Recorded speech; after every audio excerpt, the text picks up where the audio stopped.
गणेशाय नमः।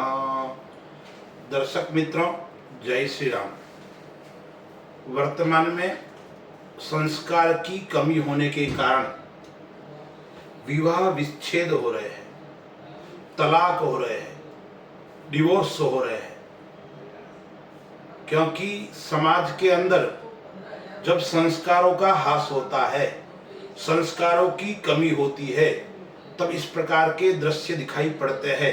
और वर्तमान के अंदर प्रातःकाल उठते ही इस प्रकार की कई घटनाएं न्यूज़पेपर के माध्यम से दिखाई पड़ती है। यदि आप कोर्ट के अंदर जाओगे तो पता पड़ेगा कितने केस चल रहे हैं डिवोर्स के। तो ऐसे कई लोगों के प्रश्न आते हैं, हमें हमारे विवाह को बचाना है, हमें हमारे ग्रस्त जीवन को बचाना है।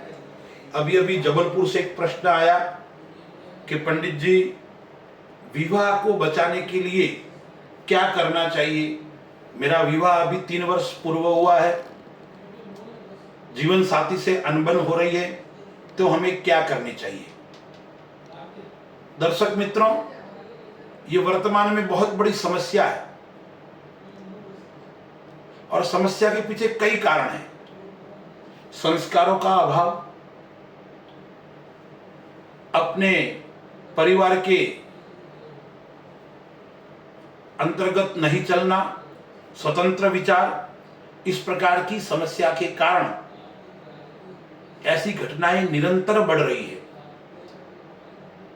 इसलिए ज्योतिष के अंदर बताया है कि कुंडली मिलान करके ही विवाह करना चाहिए। और कई बार ऐसा भी देखने में आता है, कुंडली मिलान करने के पश्चात भी विवाह विच्छेद हो जाता है, पति पत्नी दोनों अलग रहते हैं और परिवार टूट जाता है। यदि परिवार को टूटने से बचाना है तो हमें परमात्मा की शरण में जाना पड़ेगा। ज्योतिष में इसमें कई उपाय बताए हैं।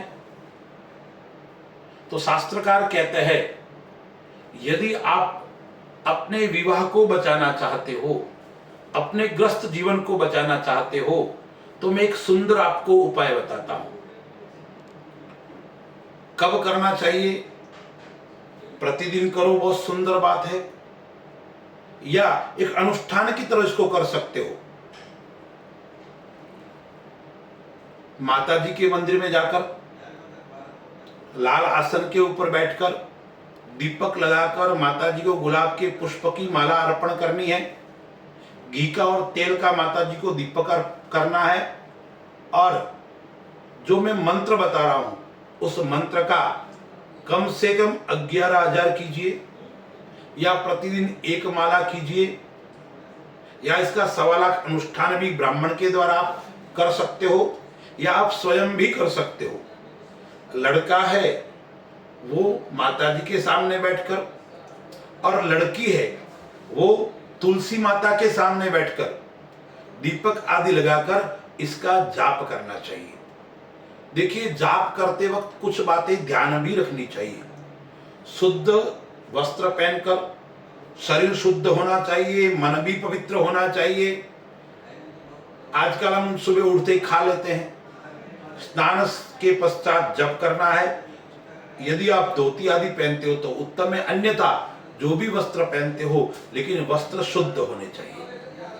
तो माता जी के सामने बैठकर लड़के, और तुलसी माता के पास में बैठकर लड़की, पहले मन में भगवान गणेश जी महाराज को प्रणाम करना है, फिर अपनी कुल देवी को प्रणाम करना है। और ये जो मैं मंत्र बता रहा हूं, प्रतिदिन 1 माला करे, 5 माला करे, 11 माला करे, या आप कोई ऐसा संकल्प लीजिए कि इतने 1000 करूंगा।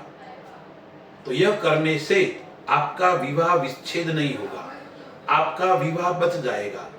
जो डिवोर्स का समय आ चुका है वो भी समाप्त हो जाएगा। कई बार देखने को आता है, व्यक्ति कोर्ट में जाता है, पेशियां चलती है लंबी लंबी, पुनः पति पत्नी का मिलन हो जाता है। तो यह उपाय करने से, यदि आपका कोर्ट के अंदर विवाद भी चल रहा है, समस्या भी चल रही है, तो क्या करना चाहिए?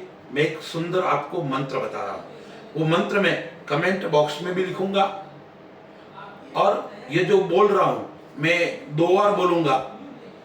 या 3 बार भी बोलूंगा, आप उसको ध्यानपूर्वक सुनकर लिख दीजिए और फिर मेरे साथ में आप 2-3 बार उच्चारण करोगे तो आपका संस्कृत भी शुद्ध हो जाएगा और मंत्र भी शुद्ध हो जाएगा। तो ये श्लोक है, ओम देवेंद्राणि नमस्तुभ्यं देवेंद्र प्रियभामिनी विवाहं भाग्य आरोग्यं शीघ्रं लाभं च देहि मे।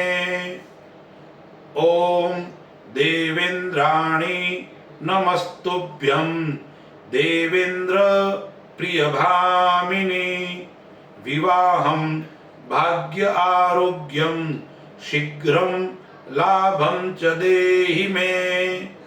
ओम देवेंद्राणि नमस्तुभ्यं देवेंद्र प्रियभामिनी विवाहं भाग्य आरोग्यं शीघ्रं लाभं च देहि मे। इस श्लोक का धैर्यता पूर्वक और बड़े शांत चित्त होकर पाठ आप करोगे।